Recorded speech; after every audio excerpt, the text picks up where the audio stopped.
मित्रों, अगर आप ऋतुराज गायकवाड़ के प्रशंसक हैं तो इस समय आप थोड़ा सा उदास जरूर होंगे, क्योंकि पिछले कुछ समय से ऋतुराज कहीं भी खेलते हुए नजर नहीं आ रहे हैं और आगे कहां दिखाई देंगे इसके बारे में भी कुछ अभी स्पष्ट नहीं है। ऋतुराज आखिरी बार डोमेस्टिक क्रिकेट के अंदर रणजी ट्रॉफी खेलते हुए देखने को मिले थे। 23 जनवरी से रणजी ट्रॉफी का जो सेकंड फेज चालू हुआ था, उसमें जो महाराष्ट्र का पहला मैच खेला गया था जो कि बड़ौदा के खिलाफ था, उसमें हमें ऋतुराज खेलते हुए नजर आए थे और वहां पर जबरदस्त खेल भी दिखाया था और महाराष्ट्र को 400 रनों के भारी भरकम अंतर से जीत दिलाई थी। इसके बाद माना जा रहा था कि महाराष्ट्र का जो अगला मैच होगा जो कि त्रिपुरा के खिलाफ खेला जाना था, उसमें भी ऋतुराज नजर आएंगे, लेकिन वहां ऋतुराज नहीं दिखाई दिए। ना तो कप्तान के रूप में देखने को मिले, न ही खिलाड़ी के रूप में उन्होंने भाग लिया।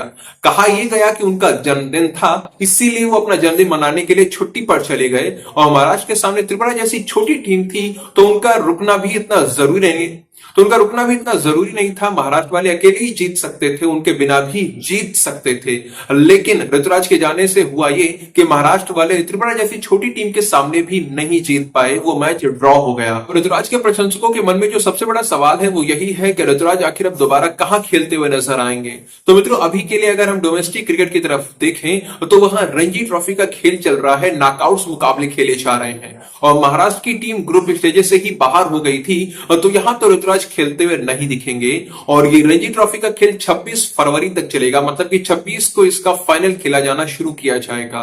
तो इस महीने डोमेस्टिक क्रिकेट में ऋतुराज कहीं भी नहीं दिखेंगे। अगर हम अंतरराष्ट्रीय स्तर पर देखें तो अब सीधे चैंपियंस ट्रॉफी खेली जानी है और उसके लिए टीम पहले ही अनाउंस की जा चुकी है और उसमें ऋतुराज को मौका नहीं मिला था और ये चैंपियंस ट्रॉफी का खेल भी 9 मार्च तक चलेगा। अगर भारतीय टीम फाइनल तक पहुंच जाती है तो मित्रों सभी लोग 9 मार्च तक बिजी रहेंगे। अब इस हिसाब से देखें तो आने वाले कुछ दिनों तक ना तो डोमेस्टिक क्रिकेट में कुछ नया होने वाला है, ना ही अंतरराष्ट्रीय स्तर पर। इन दोनों ही जगहों पर ऋतुराज खेलते हुए नजर नहीं आएंगे, इसकी संभावनाएं ना के बराबर हैं। और जैसे ही चैंपियंस ट्रॉफी खत्म होगी उसके 10-11 दिनों के बाद आईपीएल शुरू हो जाएगा और ये बात तो आप सभी लोग जानते ही हैं कि 21 मार्च से आईपीएल शुरू होने जा रहा है, जिसकी प्रतीक्षा हम और आप बड़ी ही अधीरता के साथ कर रहे हैं। तो अब ऐसा मानकर चलिए कि ऋतुराज गायकवाड़ 21 मार्च तक आपको कहीं भी खेलते हुए नजर नहीं आएंगे और 21 मार्च से वो आईपीएल खेलना शुरू करेंगे।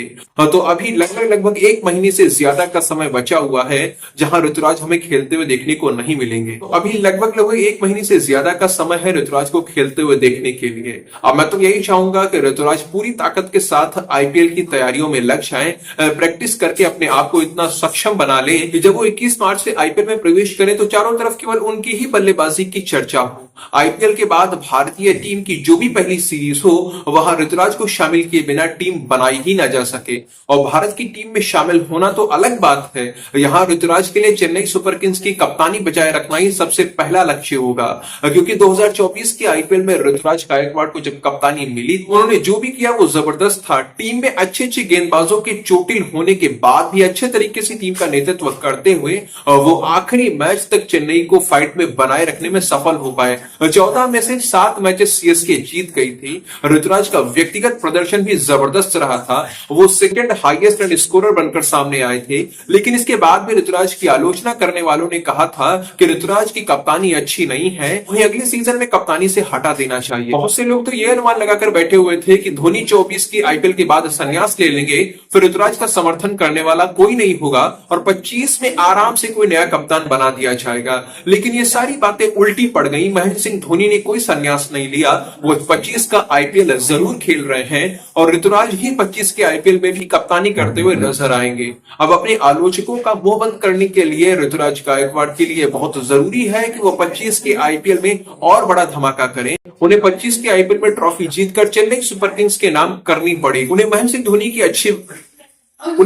धोनी को एक अच्छी विदाई देनी पड़ेगी, उनके रिटायरमेंट को अच्छा करना पड़ेगा, भव्य बनाना पड़ेगा, एक सफल बनाना पड़ेगा। आशा यही है कि ऋतुराज गायकवाड़ ये सब कुछ कर पाएंगे, एक अच्छे लीडर बनकर सामने आएंगे। बाकी मुझे इस विषय पर आप क्या कहना चाहते हैं वो आप कमेंट सेक्शन में लिखकर बता सकते हैं।